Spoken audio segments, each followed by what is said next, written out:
पूर्ण होना चाहिए।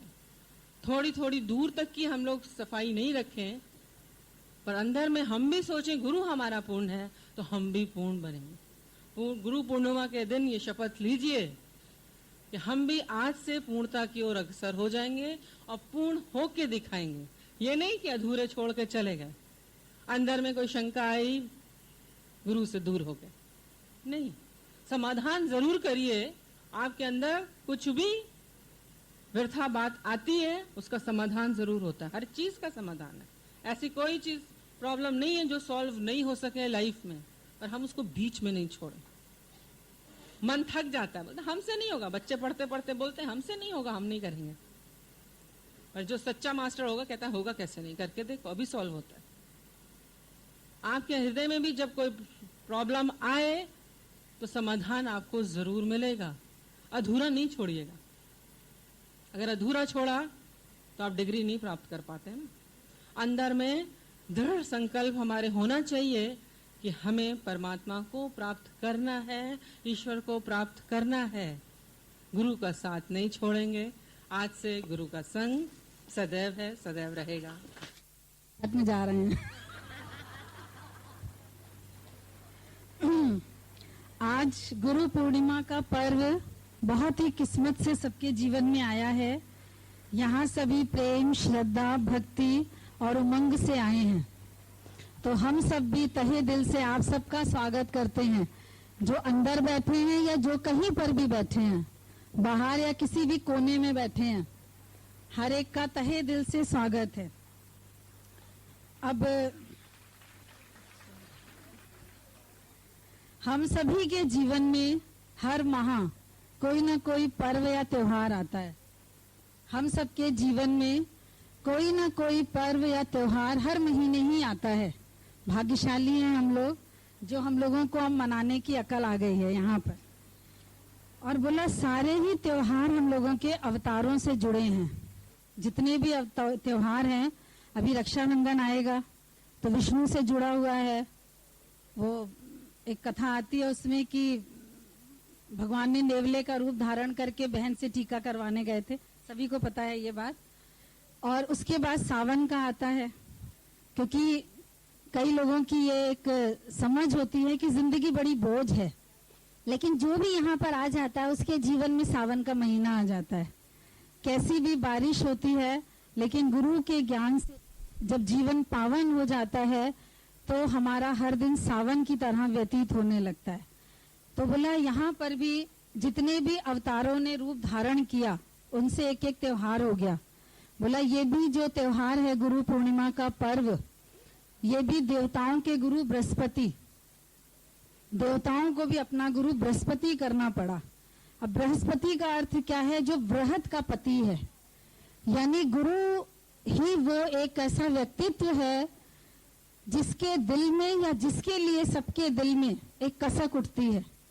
मतलब गुरु ही हम सबका जीवन पार कर सकता है, जो वृहत का धनी है, जिसका वरद हस्त हम सबके ऊपर हमेशा से ही है।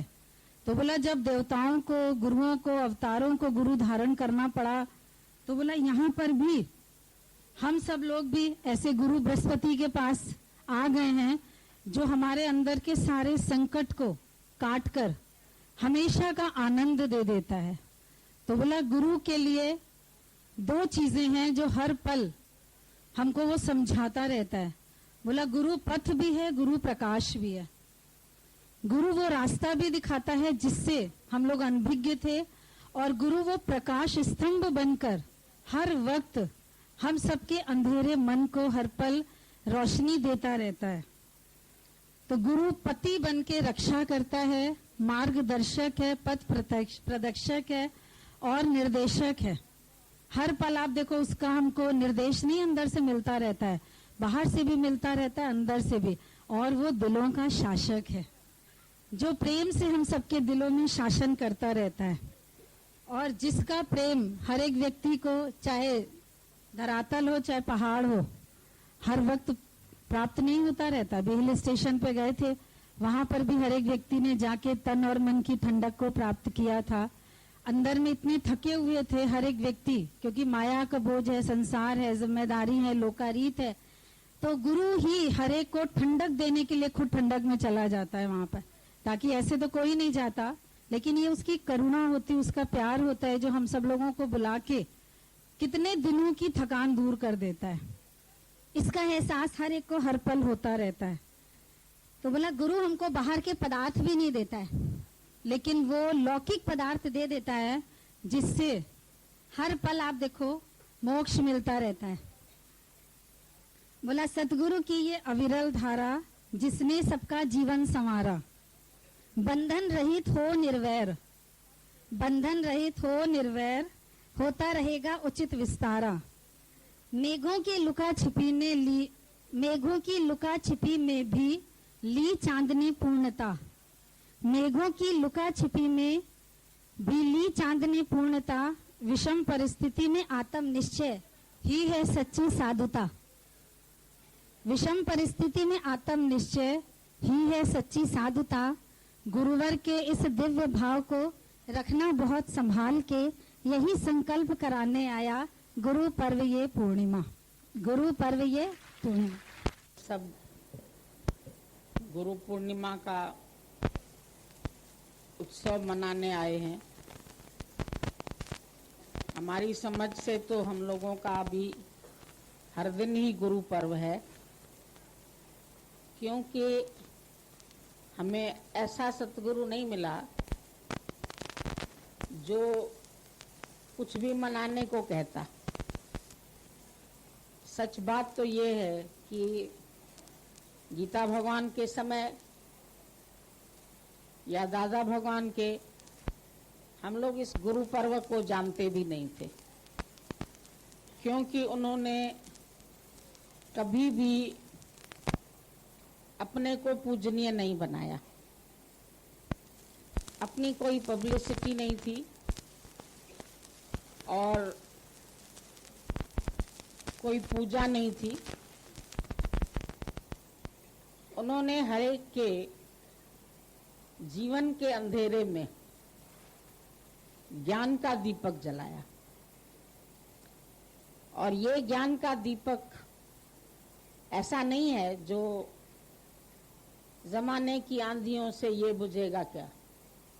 जमाने की किसी भी आंधी से ये दीपक नहीं बुझने वाला है। आज जो हमने दीपक जलाया, ये दीपक तो अभी पंखे की हवा से ही बुझ जाता है, लेकिन गुरु हमारे जीवन को ही प्रकाशमय कर देता है। जहां पर भी ये शरीर पहुंच जाता है, वहीं सबको प्रकाशित करने लगता है। चाहे तुम मुख से कुछ बोलो न बोलो, पर ये जीवन है जो बोलता है। आज इतना विस्तार सत्संग का हुआ, जिसका करने का हम लोगों का इरादा नहीं था कि हमें इतना विस्तार करना है। बस ये जरूर था दादा का संदेश कि किसी का जीवन उजड़ा है तो उसको बसा लो, उसको संसार के लहरों से डूबने मत दो। तो ये उनका जीवन का आदर्श था, जो हम सबको खींच कर लाया। प्रेम तेरा खींच लाया, ये तो है किस्मत मेरी। और दादा के निष्काम से ये बदली है जीवन मेरी। आज टीवी इतना माध्यम हो गया है, उसके द्वारा बहुत प्रचार हो रहा है।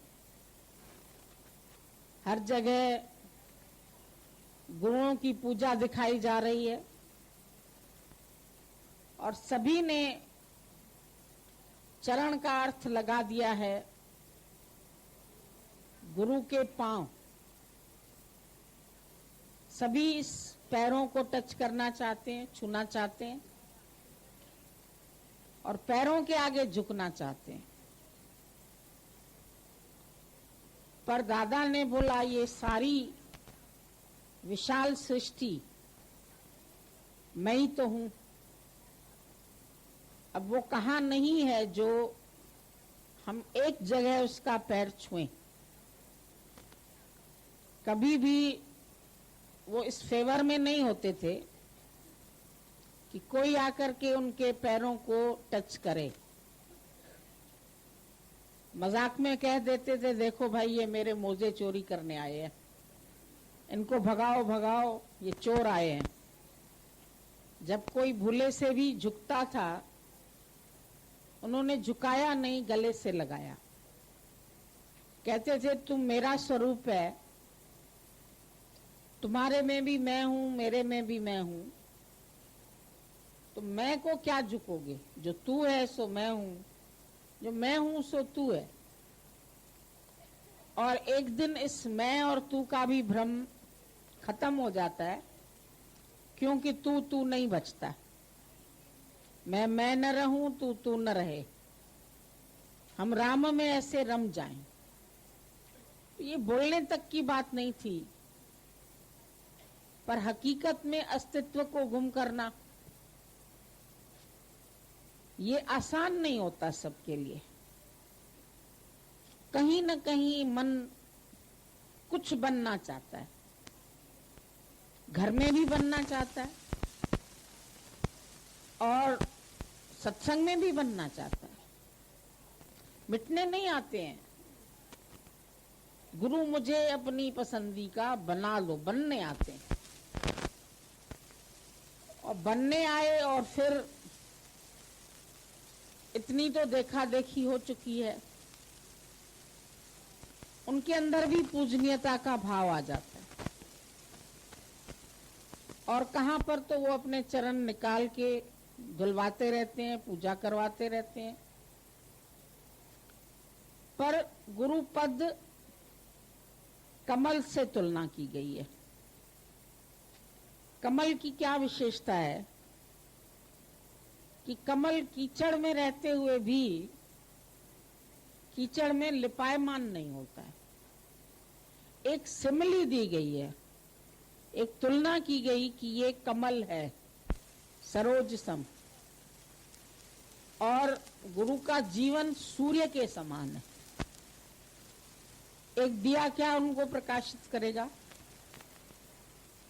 जो खुद सूर्य है, स्वयं प्रकाशित है।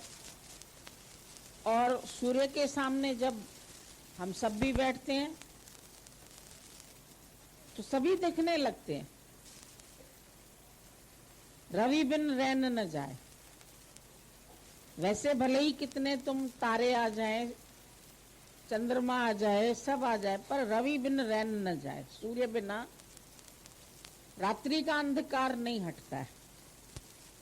बेशक हम अपने घर का अंधकार मिटा लेते हैं अपने काम चलाने के लिए, पर पूरी सृष्टि का काम नहीं चलता उस रोशनी से।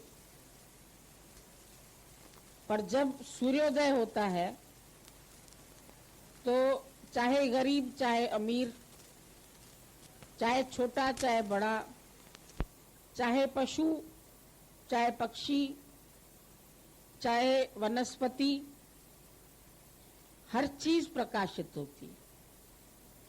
वनस्पति तो फलती फूलती सूर्य की प्रेजेंस में है। यदि सूर्य न उदय हो तो आपके पास खेती नहीं हो सकती है, आपको ऑक्सीजन नहीं मिल सकती, आप जीवित नहीं रह सकते। सूर्य का कितना महत्व है, जो हम सबको जीवन प्रदान करके बैठा है। भले माँ कहती है मैंने बेटा पैदा किया, मैंने इसको जन्म दिया, लेकिन उसके अंदर भी जो शक्ति है वो वनस्पति की गेहूं चावल खा के ही शरीर में सब कुछ बनता है, और उसी से ही गर्भ में ही बालक की बनावट होती है, वहीं से स्वयंभव प्रकट होता है। तो स्वयंभव है, उसको कोई बनाने वाला नहीं है। कुम्हार को तुमने देखा होगा एक चक्कर चला के वो घड़े बना रहा है, पर भगवान का ऐसा कोई चक्र दिखाई नहीं देता है जहां बैठ करके, कहां बैठ के वो अपने खिलौने बना रहा है, वो दिखाई भी नहीं देता है। इतना निराकार ने अपने आप को गुम कर रखा है। यहां पर भी जो अपने को गुम करता है वही फलता फूलता है। जो अपने अहम में रहता है वो नष्ट हो जाता है। एक अपने को मिटाना, एक अपने अहम को प्रकट करना, तो ये बड़ा थोड़ा डिफरेंस होता है। कभी कभी लगता है सभी ने हम मिटा दिया। और दादाजी ने कहा तुम अपने दर्शक खुद बनो, तुम खुद देखने की कोशिश करो तुम्हारा अहम कितना गुम हुआ है, तुम कितने मिटे हो अपने लिए। ये कोई गुरु पर हम एहसान नहीं करते हैं कि हम मिट गए, हम झुक गए, हम नम्रता सीख गए, हम आ गए गुरु जी के पास, हम बहुत महान हो गए। ऐसा कुछ नहीं है। कोई कहीं पर भी है, दुनिया के किसी कोने में है, लेकिन जहां उसने अपने अहम को गलाया है वहां सतगुरु उसके साथ है। सतगुरु खाली यहाँ नहीं बैठा है। सतगुरु किसी एक देश में नहीं होता है, वो देश काल की सीमाओं से परे होता है। उसको कोई सीमा बांध नहीं सकती है। आप यहाँ हो तो वहां नहीं हो, वहां हो तो वहां नहीं हो, धरती पर हो तो आकाश में नहीं हो, आकाश में हो तो धरती पर नहीं हो। ऐसा कुछ नहीं है। तुम यहाँ हो तो दिल्ली में नहीं हो, दिल्ली में हो तो यहाँ नहीं हो। पर वो एक देश का नहीं है, उसको कोई देश की, काल की सीमाएं बांध नहीं सकती है। वो असीम है। और जो जो अपने अस्थि को मिटाता है वही असीम हो जाता है। जो बनना चाहता है वो मिट जाता है, जो मिट जाता है वो बन जाता है। तो गुरु अपने प्रेम में मिटाता है। ऐसे कोई मिटने वाले भी नहीं थे, मिटना शब्द भी नहीं जानते थे, और गुरु के पास आने का अर्थ भी नहीं पता था। बस हम लोग तो जैसे एक खेल खेल में आ गए गुरु के पास। जैसे एक खेल था और खेल खेल में हम सब यहाँ पहुंच गए। और गुरु ने खेल खेल में इतना उत्तम ज्ञान दे दिया, ये हम लोग जानते नहीं थे। बच्चों को खेल खिलौने देकर स्कूल में विद्या पढ़ाई जाती है, और बच्चे वो विद्या पढ़ करके अपने जीवन को इतना सार्थक करते हैं, पर उस सार्थकता से भी वो केवल धन कमा सकते हैं।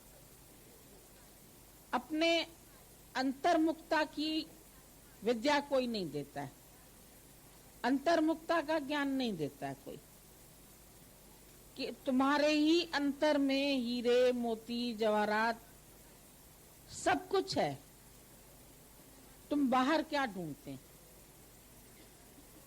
बाहर न ईश्वर है न दुनिया है, सब कुछ घर में, बाहर नहीं। गुरु नानक साहब ने इस तत्व को पहचाना और उन्होंने बोला सब कुछ घर में बाहर नहीं, बाहर टोले सो भर्म भुलाई। जो बाहर ढूंढ रहा है वो भ्रम में फंसा है। फिर गुरु प्रसादी, उन्होंने भी गुरु का महत्व किया। गुरु प्रसादी जिन्नी अंतर पाया। गुरु प्रसाद से हमें कढ़ाव प्रसाद मिला, हमें पूड़ी मिली, हमें भोजन मिला, ये प्रसाद नहीं है, ये तो तन का पोषण है। पर मन के पोषण से गुरु का क्या प्रसाद मिलता है। गुरु प्रसादी जिन्नी अंतर पाया, जिसने अपने अंतर में ही उसको प्राप्त कर लिया, सो अंतर बाहर सुहेला। उसके लिए अंदर भी आनंद, बाहर भी आनंद। आनंद आनंद भयो मेरे माई, सतगुरु में पाया। सतगुरु मिलने के बाद तुम कहो मैं दुखी हूं, मुझे आनंद नहीं है, मुझे खुशी नहीं है, ये गलत है। फिर तो मिला ही नहीं है, क्योंकि बाहर से मिलना कुछ मिलना नहीं है। मिले मिलिया ना मिले, जे मिले मिलिया होए, पर अंतर आत्म जे मिले। अगर तुम मेरे अंदर के स्वरूप से मिलके एक हो गए हो, अंतर आत्म जे मिले, तो मिलिया कहिए सोए। ये मिलाप, बाहर से भरत मिलाप की तरह हम लोग मिल गए, ऐसा कोई मिलाप नहीं है। पर अंतर आत्म जे मिले, जब ये समझ आ जाए कि जो आत्म तत्व तू है सो आत्म तत्व मैं हूं, और वो सर्व में देखे, सर्व में पेखे भगवान।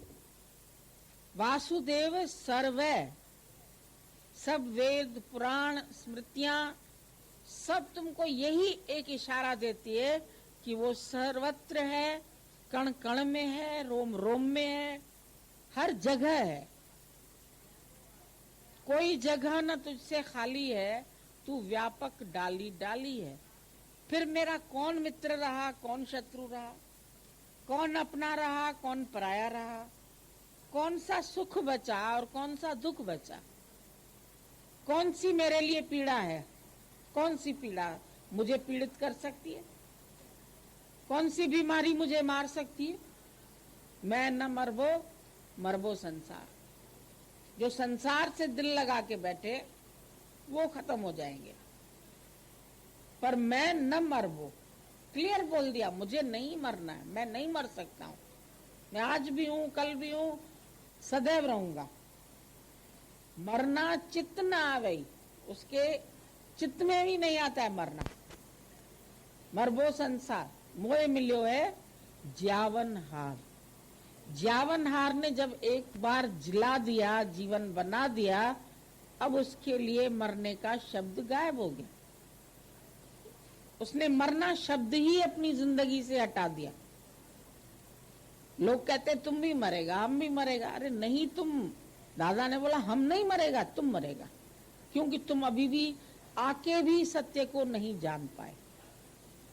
आके भी तुम कहीं देह में अटक गए, कहीं पदार्थ में अटक गए, कहीं कीर्ति में अटक गए, कहीं नामचार करने लगे अपना, कहीं किसी को नामदान देने लगे। अरे नाम किसका नाम?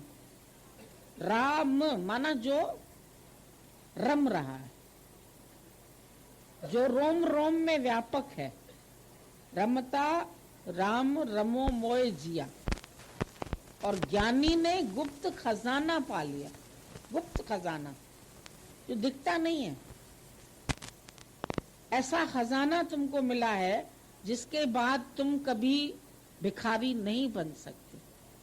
किसी से भीख नहीं मांगनी है, न सुखों की, न धन की, न माया की, उसको कोई आवश्यकता नहीं। वो स्वयं निराकार से साकार है। जो सारी सृष्टि का मालिक है, उसको मैं क्या दे सकता हूं? तुझे और क्या दूं मैं दिल के सिवा? ये दिल उससे लगा लो बस, और उसके बाद कुछ नहीं चाहिए। जिसको मिल गया परमात्मा, जिसको अपने दिल में ही दिखाई दिया, देह में ही दिखाई दिया, उसको बाहर झांकने की क्या जरूरत है? जब तुम्हारे ही घर में कुआं है, तुम्हें बाहर से पानी लाने की क्या आवश्यकता है? सगल पदार्थ है गरमाई, पर कर्महीन नर पावत नहीं। सब कुछ होते हुए तुम ईश्वर को बाहर ढूंढते हैं, बाहर भटकते हैं, यहाँ जाएं वहां जाएं, उसको सुने उसको सुने। किसको सुनना है? अनहद नाद, जिसकी कोई हद नहीं है, और सब शब्द सीमित हो जाएंगे।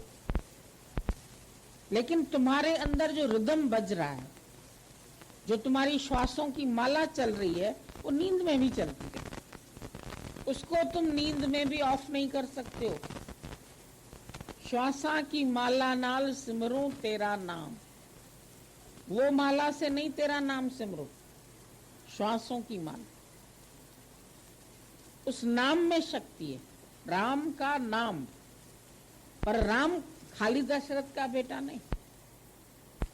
जब हनुमान ने राम शब्द लिख के पत्थर डाल दिया, वो भी तैरने लगा। पत्थर जैसा तेरा हृदय होगा ना, वो भी तैरेगा। गुरु के प्रेम में तुम हल्के हो जाओगे। भले पत्थर जैसे भारी थे, लेकिन वो खाली तुमको एक स्पर्श करता है। जड़ रूप में स्पर्श किया, जड़ रूप तैरने लगा। रावण को लगा ये बड़े होशियार हैं, ये राम का नाम लिख के डालते जा रहे हैं दरिया में और इनकी पुल बनती जा रही है, तो क्या मेरे नाम में शक्ति नहीं? कभी कभी अहंकार, मेरे में भी शक्ति। उसने रावण नाम लिख दिया पत्थर पे, रावण लिख के उसने पत्थर डाल दिया, वो भी तैरने लगा। ताज्जुब की बात है, रावण कहता है मेरे में भी तो है शक्ति, मैं कम हूं क्या? मंदोदरी ने सोचा ये तो अहंकार की भाषा बोल रहा है। वो थोड़ा समझती थी, ज्ञानवान थी।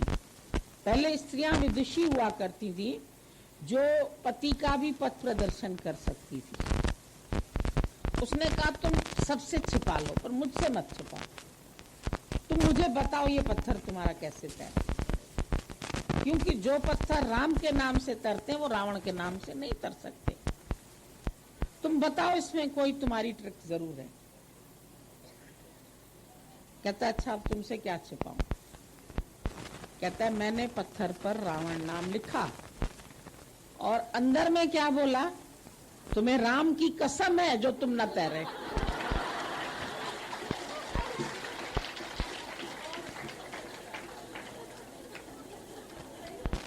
अब पत्थर कैसे तैरा आप बताओ? मतलब उसका भी विश्वास राम में ही था। अगर रावण के अंदर शक्ति है तो भी वो मेरी ही शक्ति है, राम की ही शक्ति है, किसी और की शक्ति नहीं है। पर कभी कभी हम सोचते हैं हमारे में क्यों नहीं शक्ति है, गुरु में शक्ति है तो हमारे में भी शक्ति है, तो रीस करने लगते हैं। इसका मतलब ये है कि मन ऐसा है जो हरेक से अपनी तुलना करके अपने को भी बाहर से महान सिद्ध करना चाहता है।